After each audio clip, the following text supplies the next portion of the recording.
नमस्ते सभी को, जितने भी इस वक्त मेरी ये वीडियो देख रहे हैं।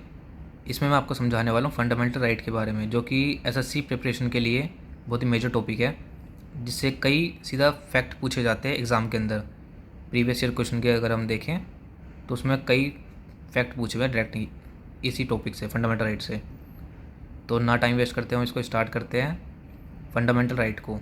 ये इस टॉपिक को मैं आपको एक समरी की तरह पढ़ाऊँगा, ताकि ज़्यादा आपको डीप ना लगे और सीधा मेन पॉइंट आप कर पाएँ इस इस वीडियो से। और ये वीडियो 3 से 5 मिनट के अंदर रहने वाली है, ठीक है। हम स्टार्ट करते हैं फंडामेंटल राइट। तो जो फंडामेंटल राइट है, इसको सबसे पहले हमने देखिए, अगर बात करें तो हमने इसको यूएस कॉन्स्टिट्यूशन से, यूनाइटेड स्टेट के कॉन्स्टिट्यूशन से हमने इसको बोरो किया है। और ये अपने इंडियन कॉन्स्टिट्यूशन के अंदर पार्ट 3 में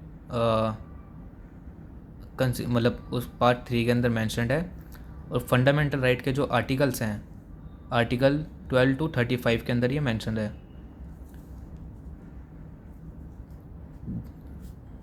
this means if any of your fundamental right are violated, you can direct approach the supreme Court and High court.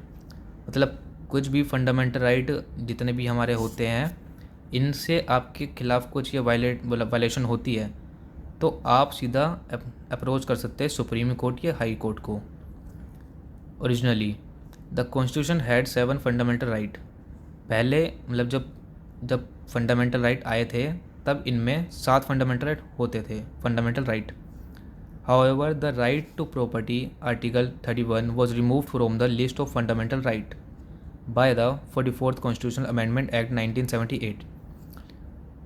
जो हमारा 7th आर्टिकल फंडामेंटल राइट था, राइट टू प्रॉपर्टी, जो आर्टिकल 31 में लाया करता था, उसको हटा दिया गया था फंडामेंटल राइट की लिस्ट में से, according 44th constitutional amendment act. जब ये 44th कॉन्स्टिट्यूशनल अमेंडमेंट एक्ट आई थी 1978 में, इसने राइट टू प्रॉपर्टी आर्टिकल 31 इसको हटा दिया था फंडामेंटल राइट की लिस्ट में से। अब it is now a legal right. अब जो ये हमारा right to property fundamental right था पहले, उसको बस एक लीगल राइट बना दिया गया है। यह भी एक लीगल राइट है बस, और इसको कर दिया है and is placed under article 300A clause A. अब इसको राइट टू प्रॉपर्टी को आर्टिकल 300A में 300A में कर दिया है मेंशन। अब बात करते हैं टोटल फंडामेंटल राइट के बारे में। अब इसमें currently there are 6 fundamental right for Indian citizens. अब इसमें सिर्फ 6 फंडामेंटल राइट हैं, क्योंकि एक हटा दिया गया है। पहला फंडामेंटल राइट है राइट टू इक्वेलिटी, आर्टिकल 14 से 18। Second, right to freedom, article 19 से 22। Third, right against exploitation, article 23 से 24। Right to freedom of religion, article 25 से 28 तक। Fifth, cultural and educational rights, article 29 से 30 तक। Last, fundamental 6, right to constitutional remedies, article 32। अब ये जो 6th हमारा फंडामेंटल राइट है, ये इम्पोर्टेंट भी हो जाता है। फंडामेंटल राइट के अंदर से भी इम्पोर्टेंट ये वाला है 6th fundamental right, right to constitutional remedies, article 32 में जो मेंशन है।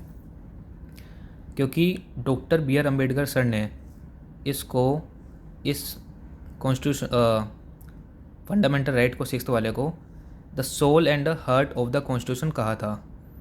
Doctor B R Ambedkar call this right the soul of the heart, the soul and heart of the constitution. यही वाला this right gives citizen the power of directly approach the supreme court for the enforcement of their fundamental right. यही fundamental right citizens को हक देता है, right देता है कि तुम डायरेक्ट अप्रोच कर सकते हो सुप्रीम कोर्ट को for the enforcement of the their fundamental right. Under this article the supreme court can issue 5 type of writs. इस वाले आर्टिकल में, आर्टिकल 32 में, या फिर आप मानो राइट टू कॉन्स्टिट्यूशनल रेमेडीज़ में, फंडामेंटल राइट 6 में, the supreme court can issue 5 type of writs. Supreme court 5 प्रकार के रिट्स जारी करवाता है। कौन कौन से देखते हैं। पहला है habeas corpus, second mandamus, third prohibition, fourth certiorari and fifth quo warranto. तो आज की वीडियो में यही सब था। होप है कि आप इनको अच्छे से स्क्रीनशॉट लेके, ये एक पेज के लिए ही है, एक पेज पे ही आप इसको समरी बना के अच्छे से पढ़ सकते हैं। अगर आपको इसी से रिलेटेड कोई और जानकारी चाहिए हो एसएससी के अकॉर्डिंग, कोई जीके में, मैथ्स में, किसी भी सब्जेक्ट में, तो आप मेरे को कमेंट्स में बता सकते हैं। Thanks for watching and all the best for your preparation. Thanks.